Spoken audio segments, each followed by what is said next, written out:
long-term markets are rational. Short-term, it's a lot of like kind of how people feel, right? The Correct. consensus with the triple Logoman is that it ended soft. But in reality, $2.4 million for a card is a lot of money on any day. Yep. And do you agree that there's a little bit of both of those parties out there right now? And I think short term, it's like, wait, the market's a little soft if that doesn't get 6 million. Just it's expectations versus reality. So, one, what I would say, you want my take on the card, is we were the only people to not talk about it.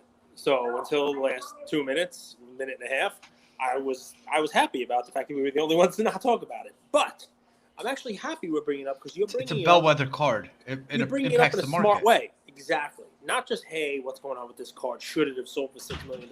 It's, what does it mean? Right? What does it mean that this sold for what it sold for? What does it mean for, is there a light market? Is it not a light market? What's the deal? You name it.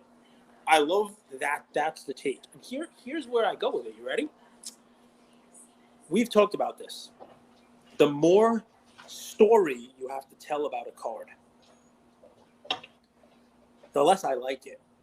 The less the collecting world is going to like it. The more you have to tell people that something is worth $5-6 million. The more you have to tell people this person wants it, this person's chasing it, this person. The more you have to go and do it. Now, let's give on our Whatnot show. I just put the card out and let's say, look at the card. Here you go. I'm not saying a word. You guys know what this is, and if not, here you go. We'll look what the card ladder comp is, and sometimes it's too low, and it is what it is. Stuff happens, right? But this card is all about the story, right? So let's take it two ways. Number one, give Ken some credit, right? If you're concerned about marketing of an item, the dude marketed the item. I mean, he was in like Times Square holding the card, with like advertisements behind him. Like you don't do more than that. But at the same time, right? What's the reason he had to do that? And what I do with cards is, I'm going to buy a card. I think of what is the story about that card going to be in 10 years? How difficult is it going to be for me to tell the story of that card in 10 years? Michael Jordan rookie? Sure. Maybe it ran a little far, but in 10 years, I'm going to know what it is, Michael Jordan's rookie card. It's not the Michael Jordan promo card that was this and that and this. It's not the star that was regional, this, that, and that. It's not a PMG that certain people who had a lot of money and controlled the hobby and blah, blah, blah said that's the one you should be buying right now, right? It's his rookie card, so it's his rookie card. Easy. Right? Been a few days since we talked, Cage. I sense it's bottled up. LeBron is okay. Easy. People know what it is. People are gonna know what that is. This card, you're gonna have to. This isn't that big of a story. It's 3-game worn LeBron jerseys. It's not that crazy. Exactly. The card is not that crazy, right? The card itself, it's actually 3 pictures of Jerry West that you're buying it. I mean, Jerry West is not the most investable person in the world. Have you ever seen a Logoman? Hotshot just subbed an Andre Iguodala Logoman. Which, by the way, how did they have 2 out of 2 Logomans? That doesn't even make sense. There was one in the auction last night. It was I think a Kevin Garnett that was out of 18.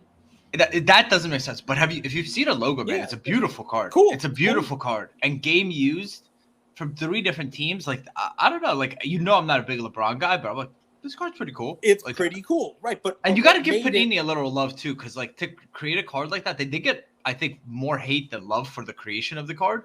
But they went out on a limb. We asked them to try shit. They did.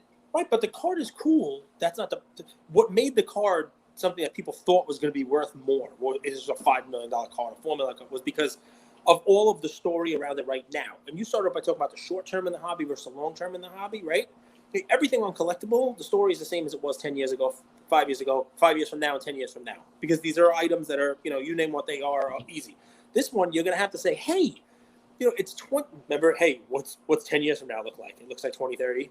So it'll look like 2032. And we've come a long way since then with Buster. We're actually friends now, Cage. He was feeling me out. There was a guy named Drake. He had no friends in the industry. But, he was a pretty popular, musical artist at the time. I mean, now you guys know him as the old guy who shows up and gets a Lifetime Achievement Award. But he was chasing this card, and he was opening boxes of Flawless with this guy named Ken Golden, who some of you know from his days, before the auction house and the whole. I mean, but so think about the story that has to be told, right? Let's go back in time, and we chased it, and then there was Whatnot, and they called in the influencers. And there was this guy, Sasha. You guys know Sasha. He's president of the United States now. Of course, everybody knows him. And his vice president, card collector too.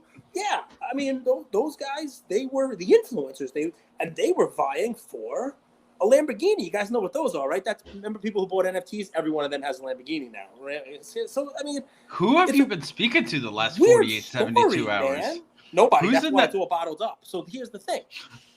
That card, well, albeit awesome, and let's not take away from $2.4 million. That is a pack-pulled card from this year. Somebody opened up something from this year's product and sold this year's card for $2.4 million. That's amazing. That's never been done before, right? You can have cards that are sell for more, but not the year that product is released, non-rookie, you name it, the whole deal. So it's an amazing price for a card. Let's not poo-poo that. But the reason why people might have thought it was selling for $4, $5, $6 million was because of this year's story around it. Everybody chasing on and whatnot. The explosion of Flawless. Everybody looking for this car. We're going to chase it. We're going to give away a Lamborghini. We're going to get every one of the influencers out there to open up cards, open up boxes and whatnot. We're going to make a special week about it. Ken's going to have Drake on, and he's going to be opening. Polwax is going to have Drake. All these people are going to have Drake on, and it was the hobby story. And the story came to a conclusion. And as often happens, sometimes they just set everything on fire with the crazy dragon lady, and no one's happy about it. Who does that? That's what Game of Thrones did when they ended it. You know, it's got to come to an end, man. But sometimes it's not the end everybody wanted. We didn't want Bran Stark to be the next king. We didn't want him sitting on the throne at the end. The odds makers wouldn't have had that. The odds makers on this one, you're right. I think the general consensus is, wow, I thought it would sell for more. But I haven't heard a single person say, wow, I would have paid more for that. Nobody. So that's a difference, right? It's difference between, wow, I thought it would sell for more, and wow, that's cheap. And that's the difference between a card that's got a story now and a card that's got a story forever.